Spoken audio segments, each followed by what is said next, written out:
అక్కడ ఓకే, ఇక్కడ not okay. ఇది కేంద్రంలో అధికారంతో ఇష్టానుసారం వ్యవహరిస్తోన్న బీజేపీ తీరు.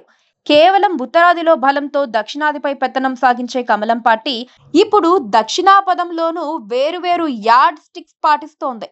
ఆంధ్రప్రదేశ్ రాష్ట్రంలో అధికార కూటమిలో ఉంటూ అన్ని రకాలుగా ప్రయోజనం పొందుతున్న కమలనాథులు తెలంగాణలో మాత్రం కూటమి భాగస్వాములను దగ్గరకు రానిచ్చేందుకు ఇష్టపడటం లేదు.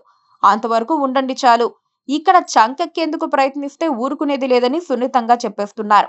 తెలంగాణ రాజధాని హైదరాబాద్ లో జీహెచ్ఎంసీ ఎన్నికలు దగ్గర పడుతోన్న వేళ బీజేపీ ఇప్పుడు టీడీపీ జనసేనను దగ్గరికి రానివ్వకుండా ఒంటరిగా పోటీ చేసి లబ్ధి పొందాలనుకుంటోంది.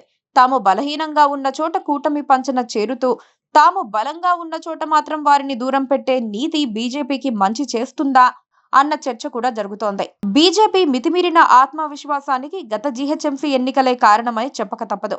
2020లో జరిగిన ఎన్నికల్లో బీజేపీ దాదాపుగా జీహెచ్ఎంసీని కైవసం చేసుకుంది. అప్పట్లో పవర్ఫుల్ లీడర్ గా ఎదిగిన ప్రస్తుత కేంద్ర మంత్రి బండి సంజయ్ అన్నీ తానై జీహెచ్ఎంసీలో పార్టీని నడిపించారు. చార్మినార్ దగ్గర భాగ్యలక్ష్మి అమ్మవారి సాక్షిగా పార్టీకి బలాన్ని చేకూర్చారు. ఎన్ని సమస్యలు వచ్చినా సంజయ్ బీజేపీ కోసం ప్రాణాలైనా ఇచ్చేందుకు సిద్ధంగా ఉండే పరిస్థితుల్లో ఆయన మళ్లీ జీహెచ్ఎంసీ ఎన్నికల్లో కీలక పాత్ర వహించే అవకాశాలున్నాయి. అయితే బీజేపీ అధినాయకత్వం, ప్రస్తుత రాష్ట్ర నాయకత్వం తీరు మాత్రం వేరుగా ఉంది. పాత బస్తీ నుంచి పటాన్ చెరువు వరకు కాషాయ జెండా మాత్రమే ఎగరాలని, ఎక్కడా పొత్తు భాగస్వాముల పతాకం కనిపించకూడదని బీజేపీ భావిస్తోంది. అసెంబ్లీ, లోక్సభ ఎన్నికల్లో సిటీ పరిధిలో బీజేపీ ఓటు బ్యాంకు పెరగటంతో ఆ పార్టీ నేతలు ఉబ్బితబ్బిబ్బవుతున్నారు. అందుకే పొత్తు వ్యూహాలు కాకుండా ఒంటరి పోరుపై ఎక్కువ దృష్టి పెడుతున్నారు. నిజానికి టీడీపీ ఇప్పుడు తెలంగాణ వైపు దృష్టి పెట్టడం లేదు. ఆంధ్రప్రదేశ్లో రాజకీయ, ఆర్థిక, సామాజిక అంశాల్లో తాము పటిష్టంగా ఉంటే చాలని అనుకుంటోంది. జనసేనకు మాత్రం తెలంగాణలో కూడా విస్తరించాలన్న కోరిక ఉంది.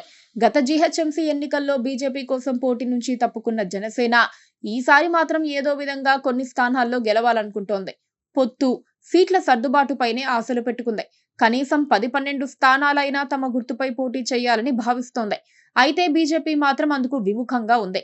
ఎక్కడైనా బావా అను కానీ జీహెచ్ఎంసీలో మాత్రం కుదరదని తెగేసి చెప్పేందుకు బీజేపీ సిద్ధమవుతోంది.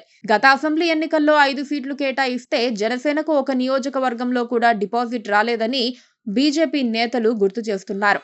మరోపక్క పొత్తు ఉన్నా లేకపోయినా సెటిలర్స్ తమకే ఓటు వేస్తారని బీజేపీ ధీమాతో ఉంది. అందుకే పవన్ పార్టీకి నిరాశ తప్పదన్న వాదన వినిపిస్తోంది. చూడాలి మరి.